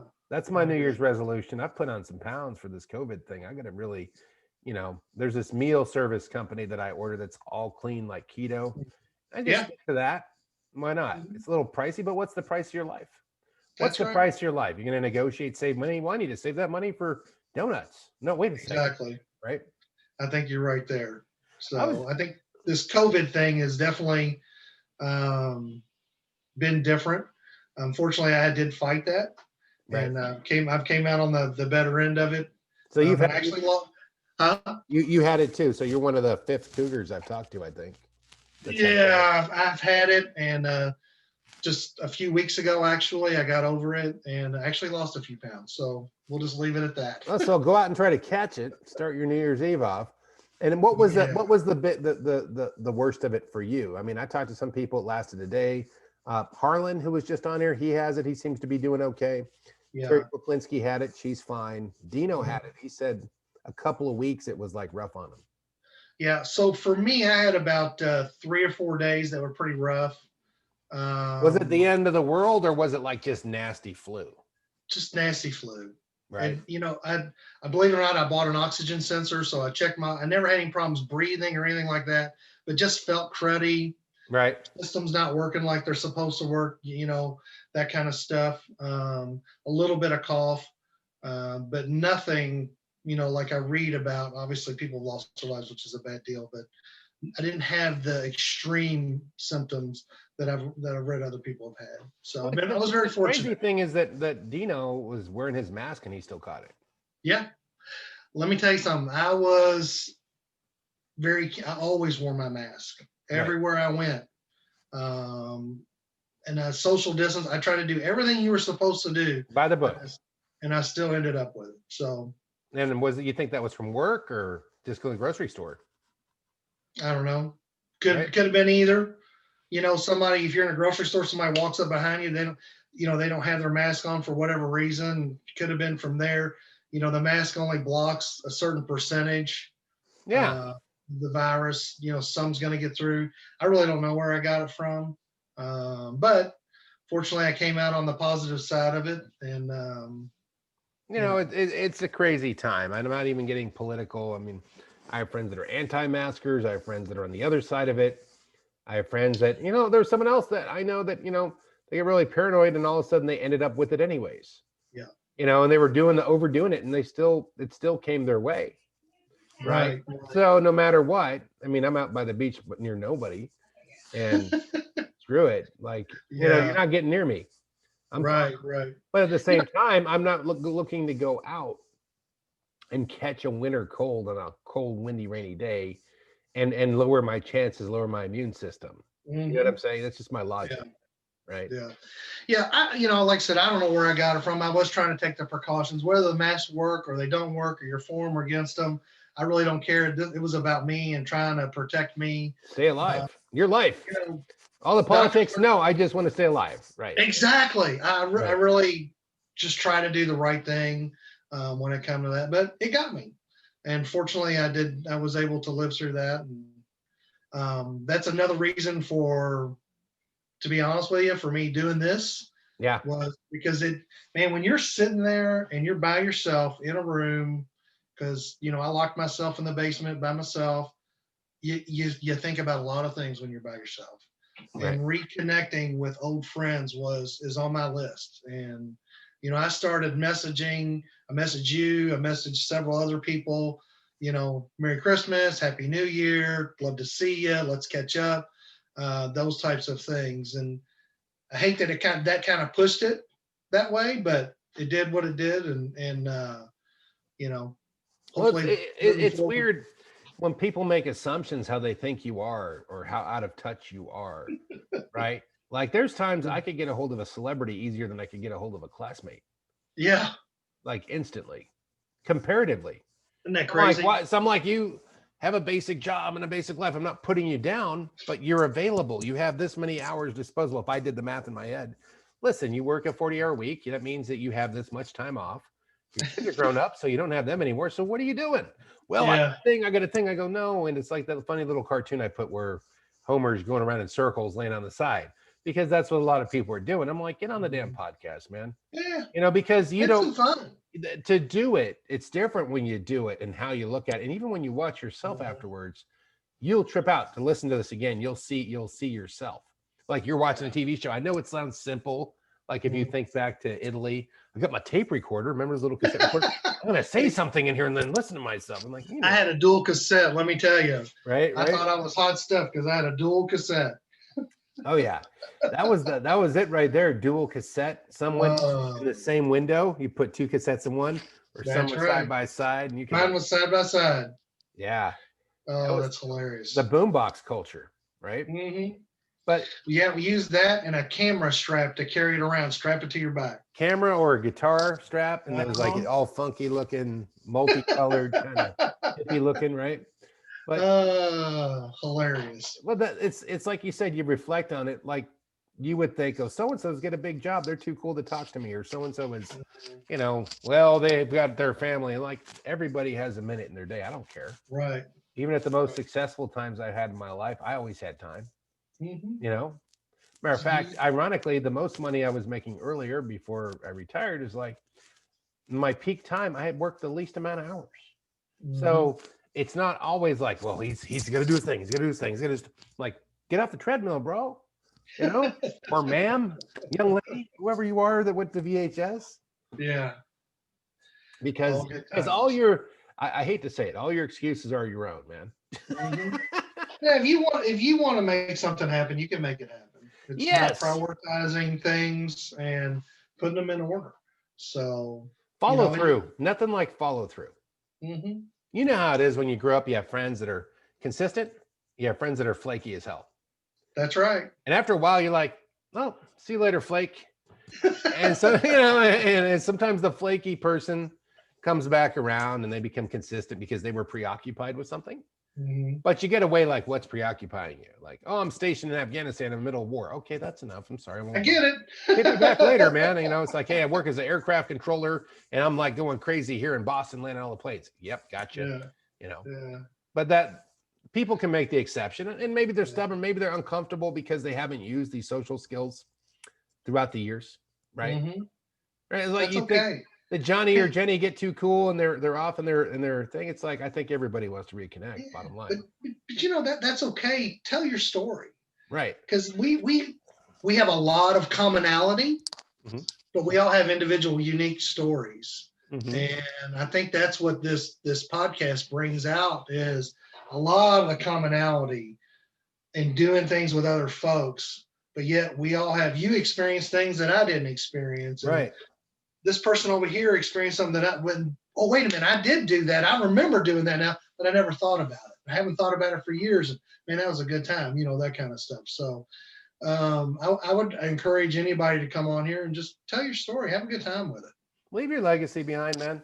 We're the first people. We were the first people to go to school in Italy. Not the first. There was class of 1956 or something, or 62. Yeah. I don't know when Vicenza started. But we're the first group of people that ever went to school in Italy to start a darn podcast. And probably one of the very few high schools in the world that's doing a damn podcast about their high school. Right. I mean, do you feel inclined to do your podcast about your high school in Indiana that you went to for a year? You know? Yeah, no. Yeah, No, what's I'm there? What you doing? Yep, working. I mean, don't get me wrong, they're good folks, and No hate still have on those them, friends, but the story doesn't have the dimensions where you were evolving as a human being, as a young kid, and how that. See, the story is what is it 30 years later when you live on this boot, and then you fly back to another place in America, and we all flew to different places. We just launched like a spores that went all over the universe, and you know. What's the after story? That's the most interesting part to me, like to discover how has things been for you, you know? Yeah. I'm curious about it. At least you get one interested party. Yeah. You know, right. You know, things have went well so far. So I'm really so far I'm pretty pleased that everything's turned out for me. Right, anyway. right. Yeah. Well, I'm not, you know, this whole thing is like it's not a popularity contest. Though I have highlighted some celebrities like Derek Gould, who you may not have known. Just have fun. I just think you're picking on him. But anyways. Oh no, he's a blast. He loves it. It's all in loving joke, you know, and with Teddy because he hasn't come on the podcast. Who should be, because I don't know if you knew this, Teddy built a website for everybody to get a hold of each other before. It started with Peter. Yeah, so I think Peter Ritchie and Mike Doliani were the founders of this like a forum. I remember they used to have forums. Remember, like you could read about something, there'd be groups of people commenting, right?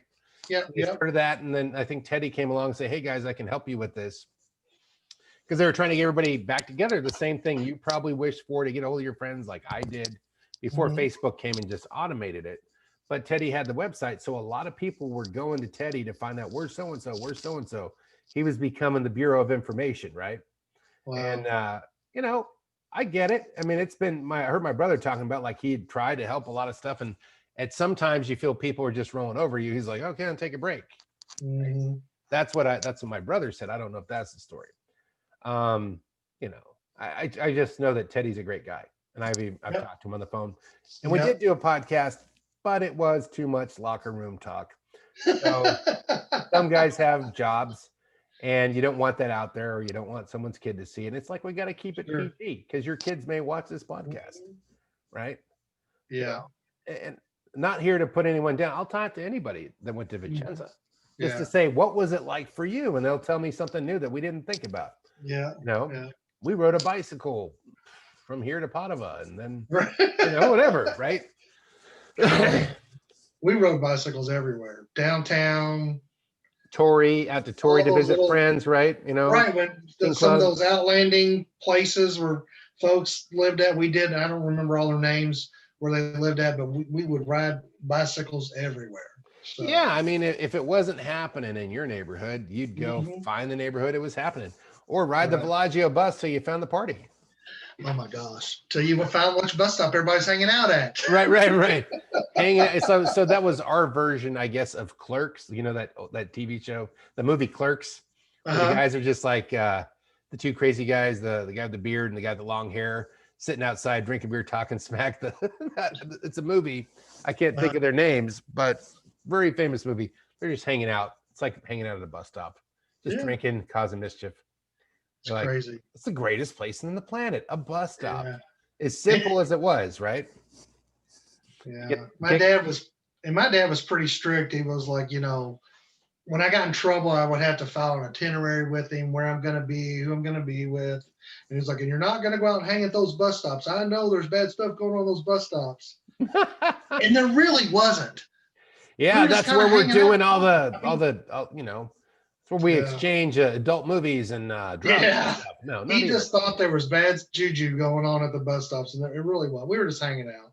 I mean, at the worst, you might have drank a beer. Well, what's the big Yeah. Yeah. Too funny. There wasn't, nobody was robbing banks, No, going out mugging people for lunch money, Yeah. Breaking into other people's houses. There was none of that. Yeah. Think about that. There's none of that. We were just hanging out, having a good time. Right. You might add a beer there or something like that. That'd be about it. And I look at that as harmless, but why were we different than our own kids? Yeah. Right. Crazy. Then you become the adult. You're like, oh, I'm going to be a hypocrite now. You're not going to do that. You're not grabbing your son and going, listen, you're 16 now. I want you to take this your rail pass. Here's a case of vodka. Put it in your backpack. You go kick some ass, son, just like daddy did. You're not selling that. Oh, gosh. Right? Yeah, it's crazy. How hilarious. So who would you like to see? Come on, I know you mentioned some of your buddies there. Like I'd like to see if you get a hold of Conrad. That would be cool. Yeah, I am going to, and like I said, I had his number, and I'm going to try to build that. I don't think he's on Facebook. If he is, I have not found him. Troy, obviously, I would like to see him come on. Dennis, if Smith, those are the three guys. Les Rayford. Yeah, Les can. Les for sure. I believe I had Les on the one podcast I didn't put out. I meant to get him back on. I believe Les and I were when we were freshmen, we were the only two freshmen that got to go to Sigonella, so that's something we kind of got in common. I think that's correct. But yeah, I think just hanging out with those guys, and of course all the other folks. Did you play baseball? Because Les was into baseball. No, I just played football. That was it. Okay. I played football and I tried to wrestle a little bit. I was never very good at that. Breakdancing? Yeah, I did that a little bit. But anyways, there's a video of us trying to breakdance as a football team. That is the funniest video on the planet. That was hilarious. I redubbed it with Planet Rock because the initial music wasn't that good. Well, I showed that to my kids and they were rolling. I said, yeah, that's me. And see how skinny I was? So they got a big kick out of that. So that was pretty awesome. So, but anyways, we kind of wrap this thing up. I think this is an awesome thing that you're doing. And glad you came on board, man. And I think that a lot of people are looking at this stuff and they're reminiscing, they're remembering, and just remember how important that those relationships are in life. And I think it just continues to develop and grow. I encourage anybody to get on. Get on and tell your story. It's the yearbook, the walking, talking yearbook conversation of today. It's the new yearbook for the Vicenza Cougars. Yeah. Trying to expand. Have you listened to any people that were older cats than you, like, graduated, like some of the guys I had from before? If you haven't, I encourage you to, because a lot of people don't even know some of these people. And they go, I like that podcast because that person took them on a different journey. It's like, what did your camera capture when you were in Italy? What pictures did you? Right. Oh, and something like that. I thought about it. Go ahead. Right. And I first started just doing people that I remember. Right. People that I kind of hung out with or had some type of interaction with. But then I have listened to a couple that where I really didn't know that person, or they were a couple years older than me. They were only there for 1 year when I was a freshman, or they were a senior. I didn't know them. So but you're right. But the funny thing is some of the things are the same too. No, it's true. Yeah. The funny part is, like, if you're watching a TV series, say you're watching Breaking Bad, that's a TV series, and the guys doing all that crazy shit. But then they do the next series is like if they do Star Wars, then they go back and they do Star Wars before Luke was a Jedi, and it's a whole other previous, right? And that's the same thing with the podcast, is that you may see me or Mark or a Pellerito or somebody that you knew come from 78 into 1986, and you start attaching that journey. That's what I'm trying to do, is attach, like, where did so-and-so go? And, and I was over here. So that's what, Dennis Smith was a skateboard champion during that time. Yeah. Kind of thing, right? So that's the part I'm saying, Yeah. And people lived on different parts. that lived in Villagio. They lived off post like me, off post like Mark Parkins or Tori DeQuarta Solo, or they commuted in from Verona. So, Yeah. you know, everyone had a unique perspective. I mean, imagine it's one thing for you to go to Villagio. You're right next to Foodland. I'm going to go get some popsicles after, you know, 50 cents a box, whatever. Right. You know, then go home and watch SEB. Well, I didn't have that.